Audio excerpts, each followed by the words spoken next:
नमस्कार साथियों, साध्य academy teaching exam YouTube channel में आपका स्वागत है। साथियों, पिछले वीडियो में हमने 2017 के केवीएस, पीआरटी, टीजीटी, पीजीटी से संबंधित जो पेडागोजिकल जो क्वेश्चन थे उनकी सीरीज़ों को विश्लेषणात्मक रूप से समझा और आगे का हमारा यही प्रयास जारी है। और हम आज भी सीरीज़ के माध्यम से, पुराने क्वेश्चनों के माध्यम से हम उन तथ्यों को समझेंगे किस तरीके से 4 ऑप्शनों में उस तथ्यों को विश्लेषण के आधार पर जो परीक्षा के लिए उपयोगी हो सकते हैं। तो साथियों, ये जरूर ध्यान रखें कि कोई भी अगर क्वेश्चन पहली परीक्षा में आ गया है तो निश्चित रूप से उसमें जो 4 ऑप्शन है वो आपके लिए एक उपयोगी सिद्ध हो सकते हैं।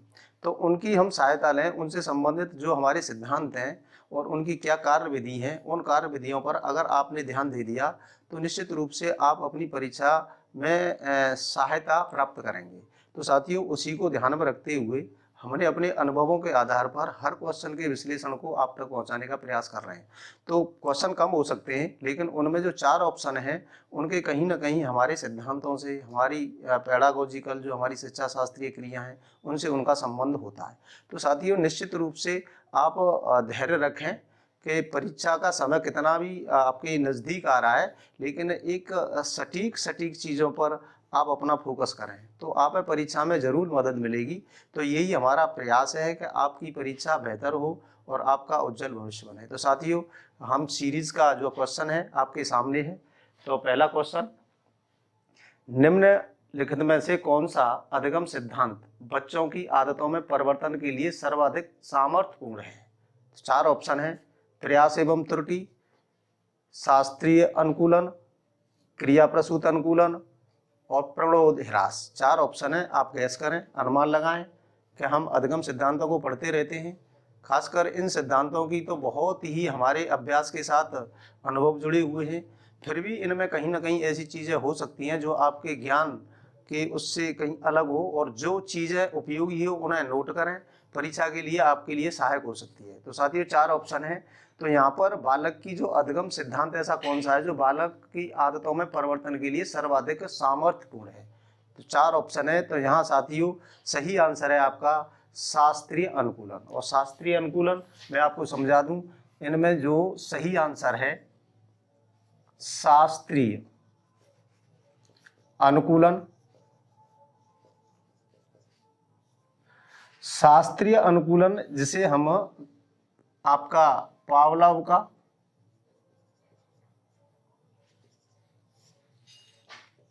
प्राचीन अनुबंधन भी कहते हैं। प्राचीन अनुबंधन कई नामों से जाना जाता है। प्रत्यावर्तन अनुकूलन की क्रिया भी से जाना जाता है इस नाम से।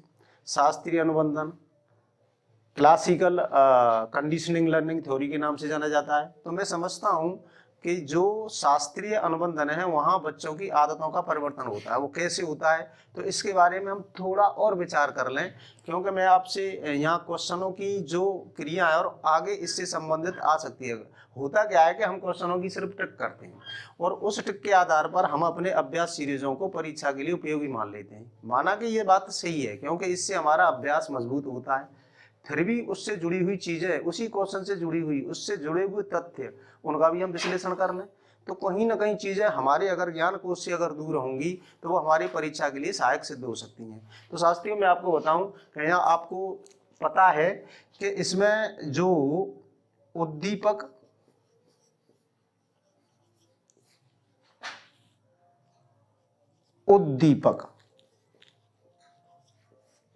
का साचार, ये बात ध्यान रखें कि इसकी महत्वपूर्ण बात उद्दीपक का साचार क्या है।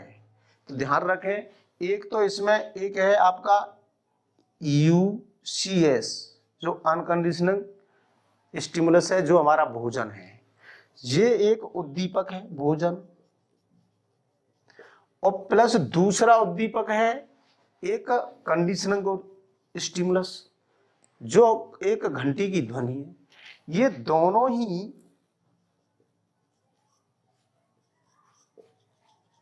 ध्वनि, यदि ये बात पूछी जाए शास्त्रीय अनुबंधन में कि उद्दीपक और उद्दीपक का साचार है तो भोजन और घंटी की ध्वनि के मध्य है। अथवा हम ये कह सकते हैं कि अनुबंधित उद्दीपक और अनुबंधित उद्दीपक। तो यहाँ पर ये बहुत महत्वपूर्ण बात हो सकती है कि शास्त्रीय अनुबंधन या प्राचीन अनुबंधन या पावलोव के अधिगम सिद्धांत में बच्चों की जो आदतों का जो परिवर्तन होगा वो इस सिद्धांत के तथ्य से होगा। अब हमें से समझें, क्योंकि यहाँ पर भोजन हमारा कि एक नेचुरल उद्दीपक है और घंटी हमारा कृत्रिम उद्दीपक है, तटस्थ उद्दीपक है। इन दोनों के बीच अगर कोई संबंध होता है तो उसका नाम है साहचार। तो यहाँ प्रश्न भी हो सकता है कि किस अधिगम सिद्धांत में उद्दीपक उद्दीपक का साहचार है। तो यहाँ पर आपका शास्त्रीय अनुबंधन ही होगा। और अगर इस पर एक बात और आ जाती है, यहाँ ये सोचने की बात है कि अनुबंधन किसका होता है, कंडीशनिंग किसकी है। तो यहाँ पावलोव के इस शास्त्रीय अनुबंधन में एक तो साचार्य होता है और साचार्य होता है उद्दीपक और उद्दीपक के मध्य में, क्योंकि एक तटस्थ उद्दीपक एक कृत्रिम उद्दीपक के रूप में भूमिका का निर्वाह करता है। तो इसलिए जहां पर उद्दीपक एक उद्दीपक दूसरे उद्दीपक के मध्य साचार एसोसिएट होता है। तो यहाँ पर साचार्य की बात है तो उद्दीपक उद्दीपक के मध्य, भोजन और घंटी के ध्वनि के मध्य। यदि अनुबंधन की बात हो तो वहां पर उस चीज पर हम क्या करेंगे कि ये सोचें कि पावलोव के अनुबंधन सिद्धांत में उद्दीपक और अनुक्रिया के बीच जो संबंध होता था उसे हम अनुबंधन कहते थे, कंडीशनिंग कहते थे। तो अब वहां पूछा जा सकता है कि अनुक्रिया के साथ जो अनुबंधन हो रहा है तो कौन सा उद्दीपक हो सकता है। तो याद रखना साथियों, यहाँ पर आप ये ध्यान रखना बेटा कि अनुबंधन हमारा जो होता है वो उद्दीपक एवं अनुक्रिया के मध्य होता है। और उद्दीपक कौन सा है, सीएस। सीएस बोले तो घंटी की ध्वनि, और अनुक्रिया तो आपको पता है लाराना। और यहां पर इस चीज को अगर घंटी के साथ अनुक्रिया का संबंध है तो वहां पर अनुबंधित अनुक्रिया कही जाती है, और यदि भोजन के साथ अनुक्रिया का संबंध है तो वहां अनुबंधित अनुक्रिया कही जाती है। तो यहाँ छोटी बात है शास्त्रीय अनुबंधन पर, और कुछ नहीं है। और इन्हीं के आधार पर कोई उद्दीपक बार बार जब दिया जाता है तो उसके प्रति बच्चे की अनुक्रियाएं बढ़ती जाती हैं, और उन्हीं अनुक्रियाओं के आधार पर बच्चे की आदत बन जाती है, और आदतों ही उसके व्यवहार में परिवर्तन लाती है। तो मैं समझता हूँ इस क्वेश्चन का सही तथ्य और विश्लेषण समझे होंगे। और भी इसमें कुछ 3 नाम और जुड़े हुए हैं, उन पर हम विचार करें, क्योंकि यहाँ पर कोई भी क्वेश्चन है उसके 4 ऑप्शनों से जुड़ी हुई चीज है, कहीं ना कहीं हमारे लिए उपयोगी हो सकती है। तो यहाँ पर एक है प्रयास एवं त्रुटि। ये आपको पता है कि ये सिद्धांत हमारा दिया था थॉर्नडाइक ने, जानते हैं। लेकिन यहाँ प्रश्न होता है कि थॉर्नडाइक के इस अधिगम सिद्धांत में महत्वपूर्ण बात क्या है। कभी कभी अगर हम एक प्रश्न करें, विचार करें, तो थॉर्नडाइक, पावलोव, स्किनर ये व्यवहारवादी अधिगम सिद्धांत के निर्माण करने वाले थे। अब इनके जो सिद्धांतों की जो कार्य विधि है वो कहीं ना कहीं अंतर स्पष्ट कराती है, और जब अंतर स्पष्ट हो जाएगा तो हम एक को दूसरे से अर्थ के दृष्टिकोण में समझ लेंगे। तो यहाँ थॉर्नडाइक के सिद्धांत में सिर्फ ये बात ध्यान रखें कि सही अनुक्रिया का चयन कर उद्दीपक से संबंध स्थापित होता है। यह बात आपके लिए इंपॉर्टेंट है, क्योंकि थॉर्नडाइक के अधिगम सिद्धांत में, क्योंकि थॉर्नडाइक के अधिगम सिद्धांत को मूल नाम से कनेक्शनिज्म, संबंधवाद के नाम से जाना जाता है। थॉर्नडाइक के अगर सिद्धांत को जाना जाएगा तो वो संबंधवाद के नाम से जाना जाएगा, यानी कनेक्शनिज्म। ये जो, और इसमें होता क्या है कि जब किसी के सामने, किसी प्राणी या किसी मानव के सामने कोई समस्या होती है और समस्या के प्रति वो अनेक अभ्यास और प्रयास करता है, और उन अनेक अभ्यास और प्रयास में से अगर उसकी कोई सही अनुक्रिया हो जाती है और उसी सही अनुक्रिया को समस्या और उद्दीपक से संबंध जोड़ देता है। तो यही तथ्य हमें दूसरे सिद्धांतों से अलग करता है। तो समझ में आई बात यहाँ पर। तो यहाँ ये चीजों को तथ्यों से समझें, क्योंकि केवल 4 ऑप्शनों में एक ऑप्शन की टिक लगाने से हमारी परीक्षा पर नकारात्मक प्रभाव पड़ सकता है। तो इसलिए ये जरूर ध्यान दें, और ये जरूर है कि अगर ये बात आ रही है तो 3 ऑप्शनों में कहीं ना कहीं आपके लिए क्वेश्चन बन सकते हैं, बशर्ते आपका सटीक विश्लेषण हो जाए। तो साथियों, इसमें एक नाम और है क्रिया प्रसूत के बारे में, आप जानते हैं क्रिया प्रसूत, जिसे ऑपरेंट थ्योरी के नाम से जाना जाता है। और ये सिद्धांत आपको पता है, ये स्किनर ने दिया था, व्यवहारवादी स्किनर ने, आपको पता है। और एक चीज और है, स्किनर ने आधुनिक व्यवहारवाद को सर्वाधिक रूप से विकसित भी किया, ये बात भी आपको पता है। लेकिन यहाँ क्रिया प्रसूत में हमें तथ्य कौन सा याद रखना है, क्योंकि यहाँ पर क्रिया आधारित उद्दीपक है। क्योंकि हम कह सकते हैं कि प्राणी का जो व्यवहार है वो हमारे उद्दीपक को प्रभावित करता है। तो अब जैसा व्यवहार होगा वैसा ही उसे उद्दीपक दिया जाएगा। वो उद्दीपक की भूमिका में पुनर्बलन हो सकता है। तो यहाँ जरूर ध्यान रखें कि यहाँ पर व्यवहार यानी कि उसका जो व्यवहार है महत्वपूर्ण है, व्यवहार महत्वपूर्ण है। जो व्यवहार जैसा होगा उसी तरीके से उसे उद्दीपक से जोड़ा जाए। यहां हम कह सकते हैं, जैसे कह देते हैं अन्वेषी व्यवहार, अन्वेषी व्यवहार। अब अन्वेषी व्यवहार पाउलो स्किनर के में इसका मतलब क्या है, अन्वेषी व्यवहार किसे कहते हैं? स्किनर के क्रिया प्रसूत को जब हम पढ़ते हैं बार बार, इस पे हम टिक भी करते हैं, तो अन्वेषी व्यवहार क्या है? तो अन्वेषी व्यवहार है कि कोई भी प्राणी, जैसे कि चूहे पे उसने वो प्रयोग किया था, तो चूहा अपने भोजन प्राप्ति के लिए साधन ढूंढ रहा था, लीवर। जब लीवर की खोज करना आई, उसका जो क्रिया होती है उसी को अन्वेषी व्यवहार कहते हैं। भोजन की खोज करना नहीं, बल्कि लीवर की खोज, और लीवर की प्रक्रिया यानी लीवर को बार बार दबाना, इसका परिणाम भोजन प्राप्ति, उसे हम क्रिया प्रसूत कहते हैं। तो यहाँ पर ये चीज जरूर ध्यान रखी जाती है कि कहीं ना कहीं सवाल ऐसा आ जाता है, और हमारा यही उद्देश्य है क्वेश्चनों के माध्यम से यहाँ रैंडमली हम कहीं ना कहीं उनकी सटीक और सूक्ष्म रूप से थ्योरियों को अंशों में समझ लें। तो यहाँ पर ये आप मैं समझता हूँ कि ये इसकी ये सारी चीजें समझ में आएंगी। एक नाम और है इसका, जैसे प्रणोद ह्रास, प्रणोद ह्रास। अच्छा, प्रणोद ह्रास को सिर्फ प्रणोद का दूसरा नाम हो सकता है चालक, और ह्रास माने कमी। इसे और भी नामों से जाना जाता है, यानी चालक न्यूनता, न्यूनता के नाम से। ये जो सिद्धांत दिया था ये हल ने दिया था। चालक न्यूनता कहें या प्रणोद ह्रास कहें या चालक में कमी की बात कहें, ये दिया था हल ने, और इसे अंग्रेजी में कहते हैं ड्राइव रिडक्शन थ्योरी के नाम से जाना जाता है।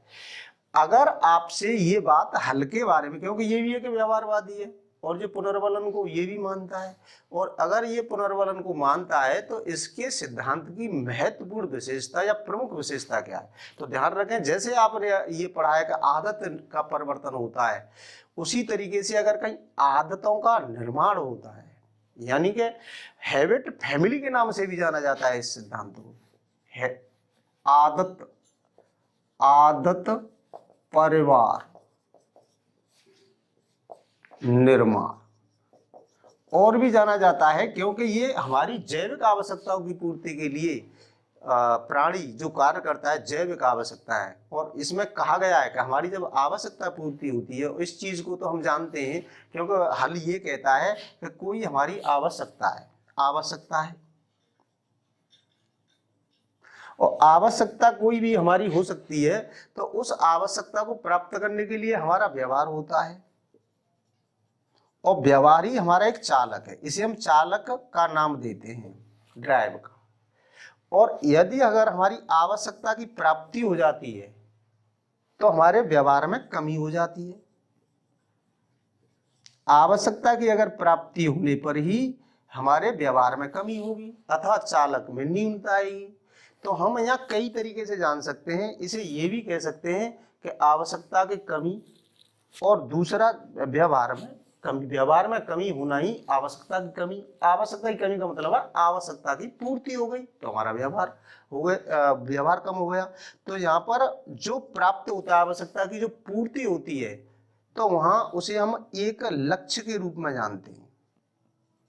तो ध्यान रखें, इसके हल के सिद्धांत को लक्ष्य प्रवणता के नाम से भी जाना जाता है। प्रश्न कहीं पर भी आ सकता है, तो इसलिए एक क्वेश्चन से 4 ऑप्शनों के जो विश्लेषण है वो आपकी सूक्ष्म रूप से थ्योरी को समझाने में आपकी सहायता करेंगे। तो इन चीजों पर आप ध्यान दें कि ये चीजें हमारी परीक्षा के लिए। अगला क्वेश्चन सीरीज का, विद्यालय को समाजीकरण के केंद्र के रूप में मानते हैं क्योंकि यह बच्चों की सहायता करते हैं। किसमें सहायता करते हैं साथियों? 4 ऑप्शन है आपके सामने, तो ध्यान देना बेटा इस चीज पर।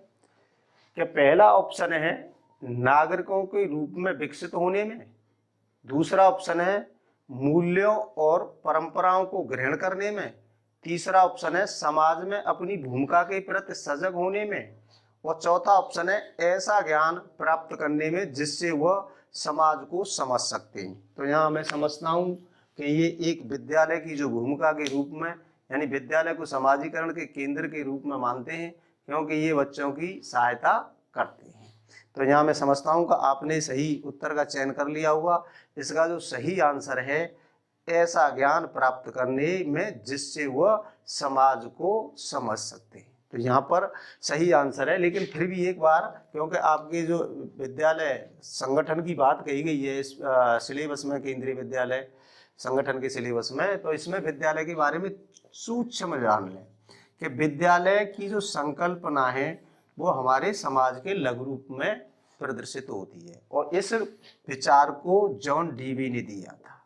जॉन डीवी ने दिया था कि विद्यालय समाज का लघु रूप है। ये बात जॉन डीवी ने कही थी। और कॉमन बात कि विद्यालय वास्तविक रूप से अगर पूछे जाए तो समाज के प्रयोग के साधन है। अगर कहीं पर भी कि समाज के वास्तविक प्रयोग के साधन कहे जाते हैं तो विद्यालय कहे जाते हैं। विद्यालय एक समाजीकरण का औपचारिक साधन है। औपचारिक साधन है विद्यालय समाजीकरण का, क्योंकि यहाँ पर बालक की जो उसके संज्ञानात्मक शक्तियों में वृद्धि करने के लिए, उसकी समाज में कुशलताओं का निरूपण करने के लिए, समाज के लिए कुशलताओं का निर्माण करने के लिए उसे अवसर और चुनौतियों के लिए तैयार किया जाता है। उसे उत्तरदायित्वों को निभाने के लिए भी विद्यालय की महती भूमिका है। तो यहाँ पर मैं समझता हूँ विद्यालय समाजीकरण का भी महत्वपूर्ण साधन है, क्योंकि ये औपचारिक साधन है और ये द्वितीयक साधन के रूप में प्रयोग करता है हमारा। किसमें? विद्यालय द्वितीयक समाजीकरण का साधन है। तो यहाँ पर विद्यालय के बारे में, और यहाँ सही आंसर है, बाकी सारी चीजें होती हैं।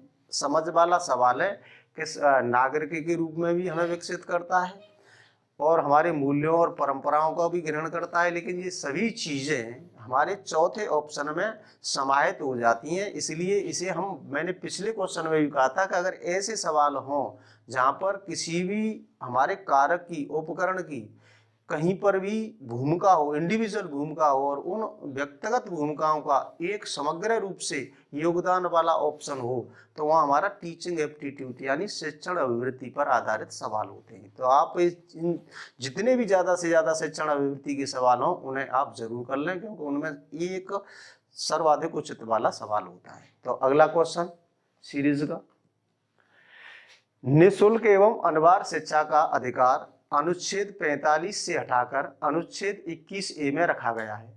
अब अनुच्छेद 45 किससे संबंधित है? तो मैं समझता हूं कि ये आप रैंडमली तो इसे समझ ही रहे होंगे।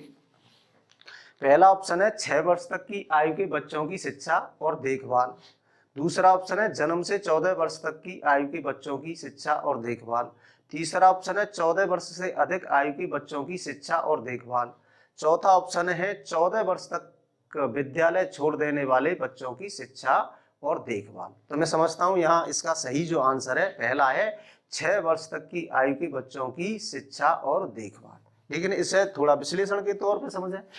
आपको पता है कि भारत में 26 जनवरी 1950 को संविधान लागू हुआ।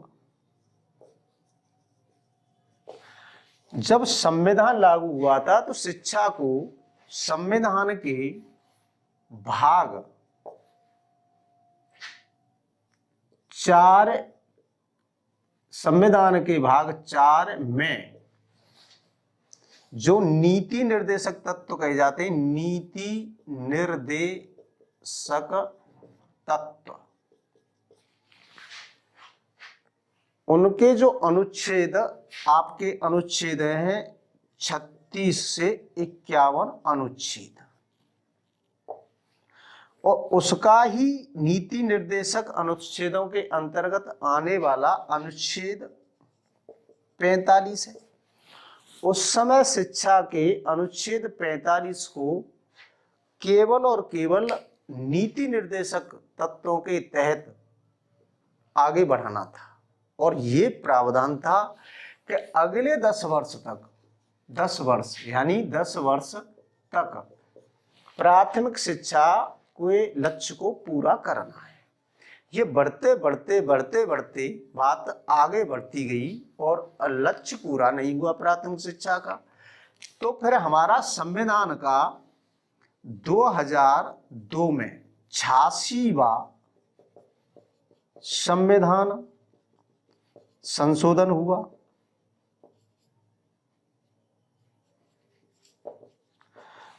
और 86वां संविधान संशोधन हुआ तो उस समय अनुच्छेद 45 को, जो नीति निर्देशक तत्व से संबंधित अनुच्छेद 45 को, उसके स्थान पर एक हमारा जो स्वतंत्रता का अधिकार था, स्वतंत्रता का अधिकार 21, तो 21 में संशोधन कर इसे 21A का दर्जा दिया गया, क्योंकि यहाँ पर निःशुल्क 6 से 14 वर्ष तक के बालकों के लिए निःशुल्क एवं अनिवार्य शिक्षा का प्रावधान है। जी आपको पता है, ये हमारी RTE में 2009 में निरूपित है। अब यहाँ 6 से 14 वर्ष तक के बालकों के लिए, 6 से 14 वर्ष तक के बालकों के लिए हमारा एक मौलिक अधिकार बना, मौलिक अधिकार। और मौलिक अधिकार आप जानते हैं, शिक्षा का सार्वभौमिक अधिकार, ये 6 से 14 वर्ष तक के। अब अनुच्छेद 45 का संबंध 0 से 6 वर्ष तक के बालकों के लिए एक संरक्षण प्रदान करता है। तो यहां पर मैं समझता हूं कि ये तथ्य आपके अनुच्छेद 45 का पूरा हुआ। अनुच्छेद 45 के अंतर्गत हमारी जो व्यवस्था है तो वो हमारी इस तरीके की व्यवस्था है। तो मैं समझता हूं कि इसका जो आप तथ्य समझे होंगे। क्वेश्चन सीरीज का अगला, कि पड़ोसी विद्यालय के विचार की वकालत किसने की थी। तो साथियों यहाँ पर एक एक क्वेश्चन को समझने का प्रयास करें, ऑप्शनों के आधार पर, ऑप्शनों की उन थ्योरियों पर आप विचार करें। ये आपके लिए निश्चित रूप से कहीं ना कहीं इतनी जो तथ्य है, विश्लेषण है उन ऑप्शनों के, तो कहीं ना कहीं यहाँ पे मदद जरूर देंगे। तो पहला ऑप्शन है विश्वविद्यालय शिक्षा आयोग 1948-49। दूसरा ऑप्शन माध्यमिक शिक्षा आयोग 1952-53। तीसरा ऑप्शन भारतीय शिक्षा आयोग 1964-66। चौथा ऑप्शन राष्ट्रीय शिक्षा नीति 1986। तो यहाँ पर पड़ोसी विद्यालय के विचार की वकालत किसने की थी। तो साथियों यहाँ पर सही आंसर है आपका भारतीय शिक्षा आयोग 1964-66, यानी कि भारतीय शिक्षा आयोग 1964-66। और ये आपको पता है, ये आयोग हमारा संबंध है दौलत सिंह कोठारी, DS कोठारी, दौलत सिंह कोठारी। दौलत सिंह कोठारी या DS कोठारी ने भारतीय शिक्षा के आयोग का एक पदभार संभाला और 64 में उन्हें नियुक्त किया और 66 में उन्होंने अपनी संपूर्ण भारतीय शिक्षा प्रणाली की एक रिपोर्ट, एक प्रतिवेदन प्रस्तुत किया 66 में। अब उनकी शिक्षा को कई नाम से जाना जाता है। तो यहाँ पर केवल दौलत सिंह कोठारी के 1964-66, एक तो आप ये समझें कि ये एक भारतीय शिक्षा आयोग है। भारतीय शिक्षा आयोग का मतलब समझ रहे हैं कि भारतीय शिक्षा आयोग का मतलब है कि इसमें प्राथमिक शिक्षा, माध्यमिक शिक्षा एवं उच्च शिक्षा तीनों से संबंधित कोठारी आयोग यानी कि 64-66 में इन्होंने तीनों यानी प्राथमिक शिक्षा, माध्यमिक शिक्षा और उच्च शिक्षा तीनों से संबंधित जो शिक्षा की व्यवस्थाएं थी उस समय की और आगे कैसे शिक्षा को विकसित किया जा सकता है, शिक्षा में कैसे उन्नति की जा सकती है, उस पर उन्होंने प्रतिवेदन दिया था। बाकी तो आप व्यक्तिगत आयोग के नाम से जानते हैं, लेकिन भारतीय शिक्षा के नाम से ये प्रश्न भी हो सकता है कि भारत का प्रथम शिक्षा आयोग, आप शायद ये क्वेश्चन वैसा लग रहा होगा क्योंकि जो भारत का स्वतंत्र भारत का प्रथम शिक्षा आयोग कहा जाता है, स्वतंत्र भारत का प्रथम शिक्षा आयोग। और यदि अगर हम यो तो हमारा 1948-49 में राधाकृष्णन आयोग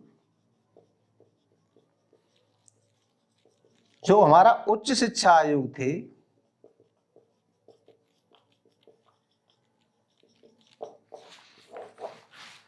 पहले उच्च शिक्षा आयोग, विश्वविद्यालय आयोग, कई बार जो बड़ी से बड़ी छोटी से छोटी परीक्षा में सवाल आया है कि पहले जो उच्च शिक्षा आयोग यानी राधाकृष्णन आयोग या उच्च शिक्षा आयोग या ये इस तरीके के प्रश्न आ जाते, लेकिन ये भारतीय शिक्षा आयोग। और एक बात और बताएं, स्वतंत्रता से पहले का जो शिक्षा आयोग है वो हंटर आयोग है, जो पिछली वीडियो में हमने आपको बताया था। और यहाँ पर दौलत सिंह कोठारी भारतीय शिक्षा आयोग जिसमें प्राथमिक शिक्षा, माध्यमिक शिक्षा और उच्च शिक्षा तीनों शिक्षा की व्यवस्थाओं, उस समय तत्कालीन किस तरीके की हमारी शिक्षा की व्यवस्था थी, साधन कम थे, सीमित साधन थे, उन साधनों को कैसे बढ़ाया जा सकता है और आगे हमारी शिक्षा कैसे विकसित हो सकती है, तो उस पर उन्होंने प्रतिवेदन दिया था। रही बात इनसे और भी कुछ जुड़ी हुई है। यदि कोई प्रश्न ऐसा आता है कि किस आयोग ने आधुनिक शिक्षा को विकसित करने का सुझाव दिया, यानी किस आयोग ने आधुनिक शिक्षा, तो कोठारी आयोग है। एक सवाल और आता है व्यवसायिक शिक्षा इनसे संबंधित नहीं है, केवल आधुनिक शिक्षा। दूसरा इनका एक शीर्षक था, इस शीर्षक पर कई बार सवाल पूछा गया है, भिन्न भिन्न राज्यों में भिन्न भिन्न तरीके से इसी लेवल पर परीक्षा हुई है और उनमें कई बार ये सवाल पूछा गया और ये भारतीय शिक्षा प्रबंधन की बात है। भारतीय यानी कि शिक्षा के जो प्रबंधन है, किस तरीके की व्यवस्था है, उनमें ये सवाल आते हैं। तो यहाँ पर यानी कि एक उनका जो शीर्षक है शिक्षा एवं राष्ट्रीय प्रगति, ये चीज ध्यान रखें कि इनकी जो शीर्षक क्या है कोठारी आयोग का, शिक्षा और राष्ट्रीय प्रगति। दूसरी बात, कोठारी आयोग ने 10+2+3 की संकल्पना भी दी पाठ्यक्रम संरचना। तो यहाँ पर हमने कोठारी आयोग से कुछ चीजें समझी। कोठारी आयोग से जरूरी नहीं है कि कोई बातें डायरेक्ट ऐसी आ जाए कि पड़ोसी विद्यालय की, इन्होंने बहुत सारी बातें इस तरीके की दी जो हमारी परीक्षा के लिए कहीं ना कहीं सहायक हो सकती हैं। तो साथ ही और भी कुछ है।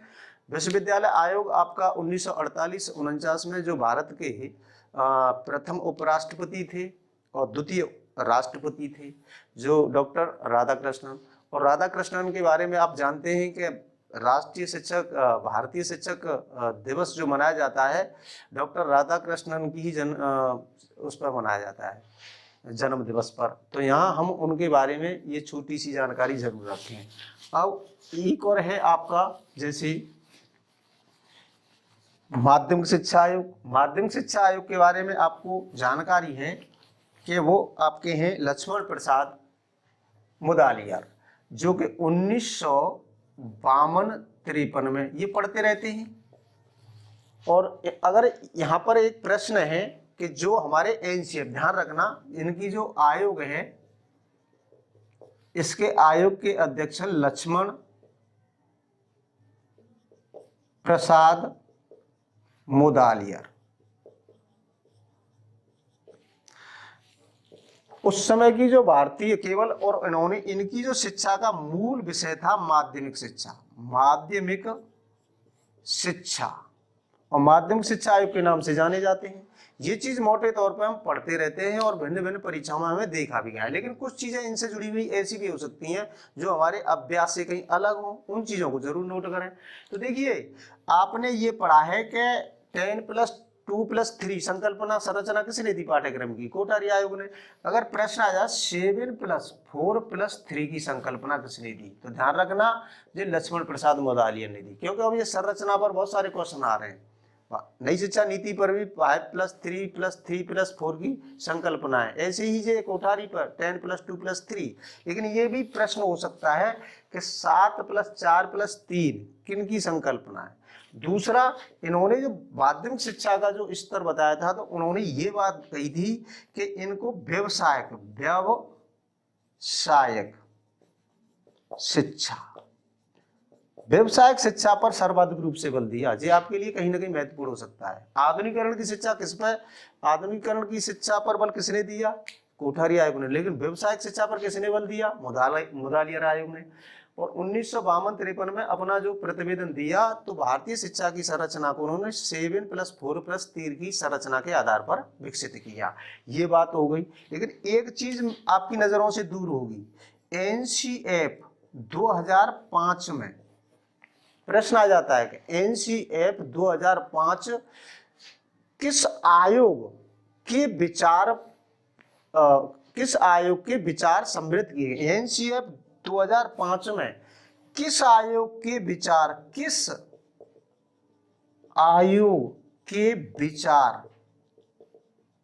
सम्मिलित किए गए? तो यहां ध्यान रखना, हाँ ये जरूर रखना ध्यान, क्योंकि हो सकता है कि आप इस चीज को, क्योंकि हमारी जो अध्ययन है बहुत सूक्ष्म गति से चल रहा है और बहुत स्पीड से चल रहा है, तो इसलिए स्पीड में हम सारी चीजों को भूल जाए। क्योंकि एनसीएफ जब पढ़ते हैं तो एनसीएफ के निर्माण में निबंध के आधार पर जो हमारा एनसीएफ विकसित किया, किसके निबंध के विचार के आधार पर किया है? तो रविन्द्रनाथ टैगोर की प्रगति और सभ्यता के आधार पर किया गया है। लेकिन अगर आयोग पूछा जाए कि किस आयोग के विचार पर एनसीएफ का जो निर्माण है, पाठ्यक्रम संरचना का निर्माण है, किस आयोग, तो यहाँ मैं आपको फोकस कर रहा हूँ, ये मुदालियर आयोग, माध्यमिक शिक्षा आयोग के विचार है, जो जिन्होंने ये कहा था कि नए को नए होने की वजह से और पुराने को पुराने होने की वजह से स्वीकार और अस्वीकार नहीं किया जा सकता है, समझ और तर्क के आधार पर दोनों में अंतर किया जाता है। तो ये बात इन्होंने कही थी। तो यह बात आपको, मैं समझता हूं कि मुदालियर आयोग से भी संबंधित कुछ चीजें समझ में आई होंगी। अब इसमें आपकी जो राष्ट्रीय शिक्षा नीति, वो आपको पता है।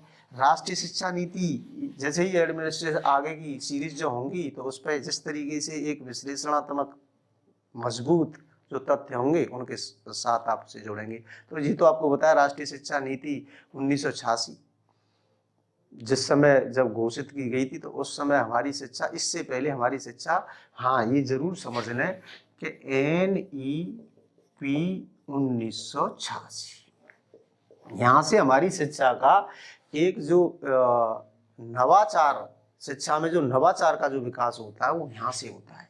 ये एक नवाचार,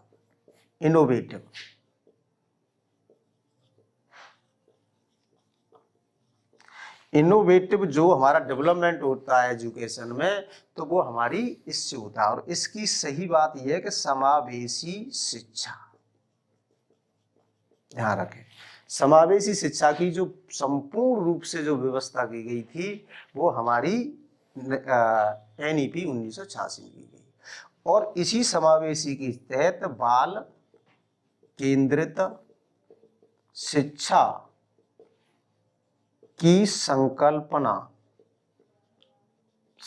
बोले तो कॉन्सेप्ट को वर्णित किया।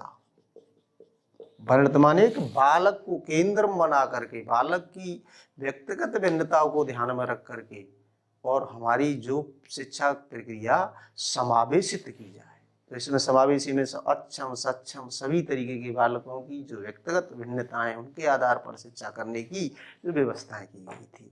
तो यहाँ पर जो है मैं समझता हूँ इससे पहले अगर आपसे प्रश्न 1986 से पहले शिक्षा की व्यवस्था क्या थी, तो एकीकृत शिक्षा थी। एकीकृत, दोनों में बड़ा अंतर है। समावेशी शिक्षा होती है क्रिया केंद्रित, क्रिया केंद्रित बोले तो बाल केंद्रित। एकीकृत होती है कि जिस तरीके की हमारी जो व्यवस्था है तो उसमें बालक पे ज्ञान पर केंद्रित। एकीकृत व्यवस्था है साधनों के साथ सभी बालकों को एकीकृत किया जाए, जैसे साधन है जैसे बालक की जरूरत है उस तरीके से साधनों की व्यवस्था की जाए और उस पर ज्ञान पर बल दिया जाए। तो ध्यान रखना ये चीजें बहुत इंपॉर्टेंट है। तो यहाँ पर मैं समझता हूँ कि इस क्वेश्चन के एक एक तत्व को आप समझे होंगे। अगला क्वेश्चन सीरीज का, निम्न में से कौन सा हार्वर्ड के औपचारिक शिक्षण के पदों का भाग नहीं है? इंपॉर्टेंट है। यहाँ पर आप जो है महत्वपूर्ण विश्लेषण को आप नोट करते जाना, क्योंकि समग्र शिक्षा शास्त्रीय विषय होते हैं जी। और मैं आपको बता दूं कि शिक्षा शास्त्रीय विषयों को कहीं तोड़ मड़ोड़ करके नहीं किया जाता है, इनकी एक क्रमबद्धता होती है। हम पहले बहुत बड़ी परीक्षाओं को पास करने के लिए हमारी जो क्रियाएं हो रही हैं, लेकिन हमें सबसे बड़ी एक गलती हो सकती है जो मैं आपको सुझाव दे रहा हूं कि इस विषय को पढ़ने के लिए हमारे कहीं ना कहीं विषयों का ज्ञान जरूर होना चाहिए कि हमारे विषय में इस नौकरी को प्राप्त करने के लिए जो टॉपिक दिए हुए हैं, जो हमारे पाठ्यक्रम में बिंदु दिए हुए हैं, उन बिंदुओं को समग्र शिक्षा प्रणाली में कहाँ कहाँ किस किस विषय से संबंध है, तभी आपकी एक सटीक होगी। यहाँ पर जो भी व्यवस्थाएं जो की जा रही हैं वो केवल आपकी निकटस्थ परीक्षा को ध्यान में रख करके की जा रही है। तो यहाँ पर देखिए सवाल आपका, निम्नलिखित में से कौन सा हार्वर्ड के औपचारिक शिक्षण के पदों का भाग नहीं है? तो आप जानते पहला ऑप्शन है नई सामग्री का प्रस्तुतिकरण, दूसरा तुलना और संक्षिप्तीकरण, तीसरा सामान्यीकरण, चौथा आकलन और मूल्यांकन। यहाँ सही मैं समझता हूँ कि आपने उत्तर कर लिया होगा, लेकिन बहुत सारी चीजें ऐसी हैं जो हमारे उनके ऑप्शनों के आधार पर उस तथ्य से शायद हम अपरिचित हों। तो मैं आपको एक बार बता दूं, हार्वर्ड। तो देखिए हार्वर्ड जो है सबसे महत्वपूर्ण बात यह है कि ये शिक्षण शास्त्रीय हमारी जो शिक्षा की प्रक्रिया का किस तरीके से संचालित हो और उसमें जो महत्वपूर्ण योगदान देते हैं। हार्वर्ड इंपॉर्टेंट इसलिए है और इन्होंने हमारे लिए एक पाठ योजना का विकास किया। अगर कोई शिक्षक शिक्षण कार्य करता है तो वो अपनी पाठ योजना निर्मित करता है, और इस पाठ योजना को निर्माण करने की जो संकल्पना कॉन्सेप्ट जो विकसित किए थे वो हार्वर्ड ने किए थे, ये ध्यान रखें। दूसरा, इन्होंने एक स्मृति शिक्षण के आधार पर पंचपदीय विधि का विकास किया। पढ़ते रहते हैं, बहुत सी परीक्षाओं में देखी गई है। पंचपदीय प्रणाली किसने विकसित की, तो कहाँ की, कब की, कैसे की? जब शिक्षण के स्तरों की बात होती है तो यहाँ पर स्मृति स्तर का जो शिक्षण है उस पर हमने हार्वर्ड ने इनको विकसित किया, पंचपदी को। और 5 पद उनके ये हैं क्योंकि निम्न स्तर के जो हमारे ज्ञान संबंधी सूचना उनको ग्रहण करने के लिए हार्वर्ड ने पंचपदीय विधि का विकास किया। और इन्होंने पहला जो पद बताया था, पहला पद बताया था तैयारी, दूसरा पद बताया था प्रस्तुतिकरण, तो प्रस्तुतिकरण है,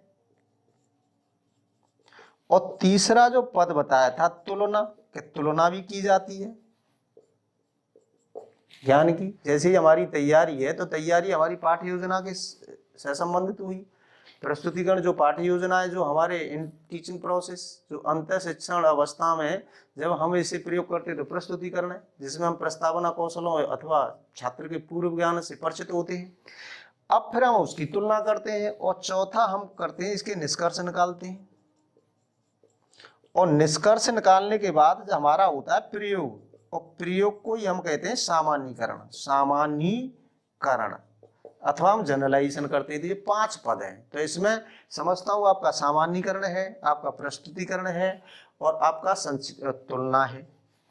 तो यहाँ पर 3 पद है आकलन और मूल्यांकन। आप परिचित हैं, पिछली वीडियो में हमने आकलन और मूल्यांकन के बारे में भी चर्चा की थी कि असेसमेंट और एवेल्यूशन क्या है।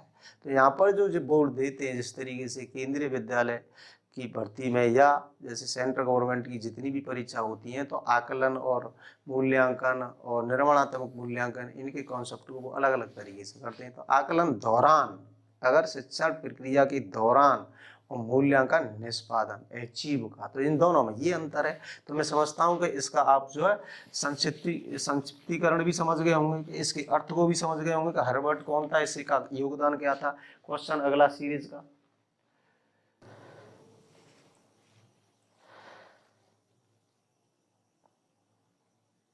परिपक्वता एक है, परिपक्वता एक है। पहला ऑप्शन है विकासात्मक प्रक्रिया, दूसरा ऑप्शन है अनुभवात्मक प्रक्रिया, तीसरा ऑप्शन है समाजीकरण की प्रक्रिया, चौथा ऑप्शन है समायोजन की प्रक्रिया। तो मैं समझता हूं कि परिपक्वता आपका एक महत्वपूर्ण विषय, मैच्योरिटी, परिपक्वता, परिपक्वता। तो ये पिछली वीडियो में हमने विकासात्मक जब अध्ययन की जो सीरीज चल रही थी, तो उसमें हमने परिपक्वता के बारे में बताया था कि ये हमारी वास्तविक अनुवांशिक या जैविक या हमारी ग्रोथ की जिस तरीके से हमारी दृढ़ता होती है, मजबूत होते आते हैं, तो ये सारी चीजें कहाँ होती है, विकास की बातें कहाँ होती हैं। यानी कि हमारे शारीरिक विकास की बात करें या हम और भी शारीरिक विकास के साथ जो जो पक्ष जुड़े हुए उनकी बात करें, तो ये सब बातें हमारे परिपक्वता को एक विकासात्मक प्रक्रिया कहा जाता है। बॉटल समझ गए होंगे। बाकी अगला जो क्वेश्चन है आपका,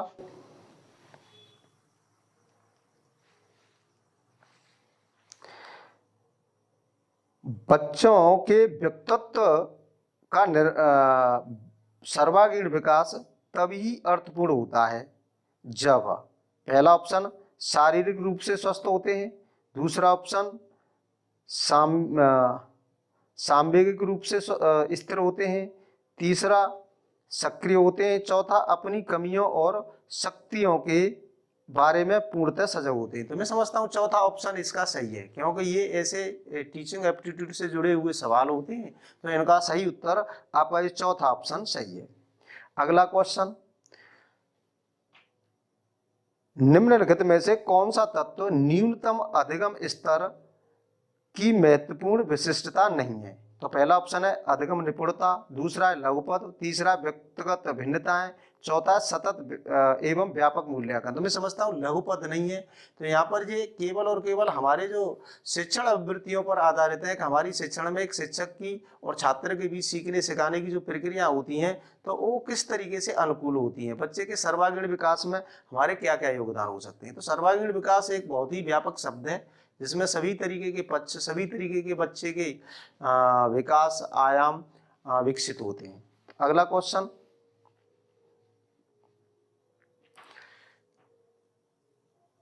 निम्न में से शिक्षा दर्शन प्रवर्तित अनुशासन की भर्त्सना करता है और बच्चों की रुचि पर आधारित सामाजिक अनुशासन की हिमायत करता है। तो यह चार आपके दर्शन हैं, पहला प्रकृतिवाद, दूसरा आदर्शवाद, तीसरा प्रयोजनवाद, चौथा यथार्थवाद। तो यहाँ समझ लें कि कौन सा जो दर्शन है जो हमारी शिक्षा की उस अनुशासन की भर्त्सना करता है। तो यहाँ पर मैं समझता हूँ कि देखिए आपका जो प्रयोजनवादी है, प्रयोजनवादी दर्शन, वो हमारी वास्तविक रूप से बालक केंद्रित शिक्षा की उन क्रियाओं पर बल देता है जहां पर बच्चा करके सीखे। और अनुशासन की बात करें तो ये हमारे सामाजिक अनुशासन पर बल देता है।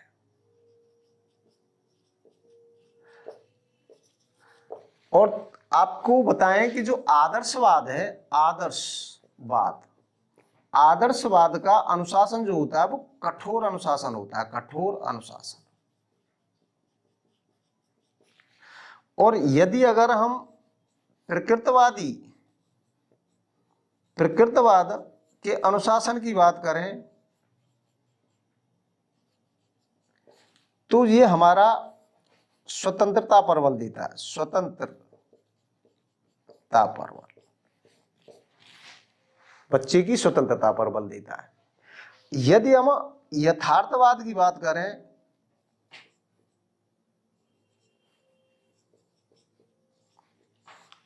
रियलिज्म, ये हमारे वैज्ञानिक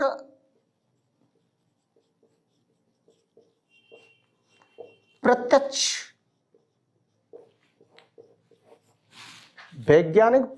जो हमारी क्रियाएं हो रही हैं, वैज्ञानिक रूप से जो प्रत्यक्ष क्रिया हो रही है, उनसे जो हम अनुशासित होते हैं, जैसी हमारी सामने की स्थितियां परिस्थिति होती है, उनके साथ हम क्रिया से जुड़े हुए होते हैं, तब हमारे यथार्थवादी अनुसार। क्योंकि आप एक एग्जाम्पल, जब बच्चा के सामने कोई कार्य होता है, उस कार्य से वो हस्तपरक रूप से अपनी इंद्रियों के साथ प्रत्यक्ष रूप से जुड़ा हुआ है, तो वो वहां पर वो अपनी समस्त आंतरिक और बाह्य इंद्रियों को नियंत्रित किए हुए होता है। तो यहाँ पर मैं समझता हूँ कि अनुशासन की संकल्पना को आप समझेंगे। और एक बात जरूर ध्यान रखें कि ये जो हमारी जो दार्शनिक विचारधारा हैं, इन पर आप जरूर ध्यान दें कि ये हमारी जो दार्शनिक विचारधारा है वो बड़ी महत्वपूर्ण है। इन पर एक थोड़ा सा संक्षेपीकरण जरूर ध्यान दें। शिक्षा दर्शन, और शिक्षा दर्शन में आपके जो महत्वपूर्ण बार बार आ रहे हैं, यानी कि आदर्शवाद, प्रकृतिवाद,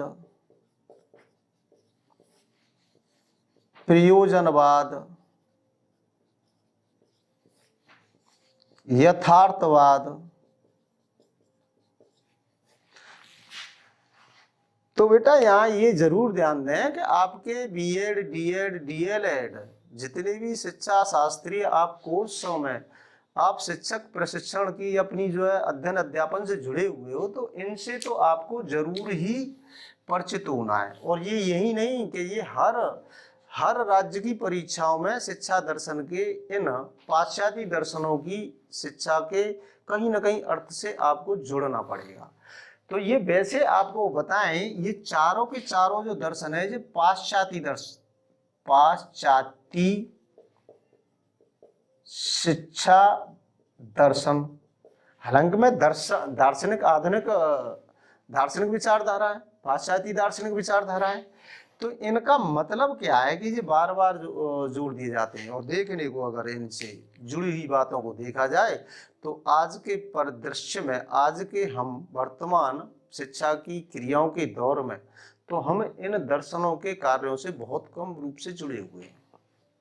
अगर हम आदर्शवाद की बात करें तो आदर्शवाद एक ऐसा दर्शन है जो बच्चे को वास्तविक आध्यात्मिक रूप से उसे एक विचारों पर, आत्मा के ज्ञान पर या धार्मिक ज्ञान पर या आत्मा और परमात्मा के ज्ञान पर जो विकसित करने में बल देता है। उसके अंदर सत्यम शिवम सुंदर, यानी कि उसके मन का परिष्करण होना, मॉडिफिकेशन होना, उसके मन का जो शुद्धिकरण होना, ये इस पर सूक्ष्म रूप से समझ लें। प्रकृतिवाद, इसका हमारी शिक्षा में बहुत योगदान है। यहाँ से हमें बाल केंद्रित शिक्षा का विचार मिला, और ये जो विचार जो दिया था हमें बाल केंद्रित शिक्षा का स्वीडन के रूसों ने सबसे पहले हमें दिया था।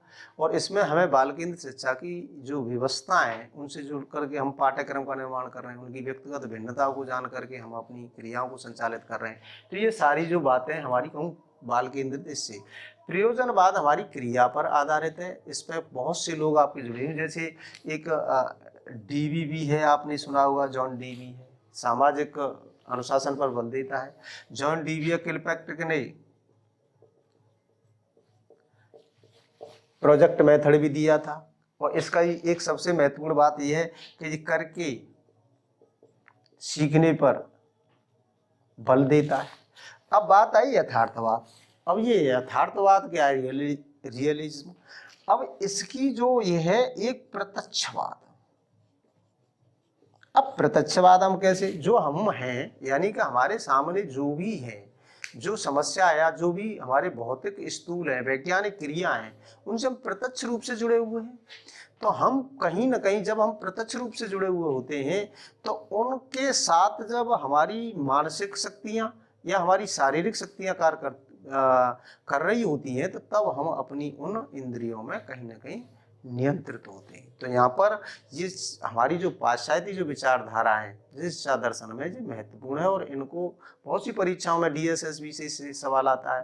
केवीएस में इससे सवाल आ रहे हैं, और भी परीक्षाओं में इनमें देखे गए सवाल हैं, तो इनको हमें जरूर पढ़ लेना चाहिए। और इनकी कहाँ कहाँ शिक्षा में उद्देश्य, पाठ्यक्रम, शिक्षण विधियाँ, बालक की किस तरीके से, शिक्षक की क्या भूमिका, बालक की क्या भूमिका है, इनमें बालक के कौन से गुणों का विकास होता है, तो इन सारी बातों पर इनसे जुड़े हुए हैं। और एक जब शिक्षक शिक्षा प्राप्त कर रहा है, कोई टीचिंग ट्रेनिंग प्राप्त कर रहा है, तो वो कहीं ना कहीं इन सारी चीज़ों को तो जरूर याद करेगा, जिससे कि उसके शिक्षक बनने के जो मूल्य हैं वो विकसित होते हैं।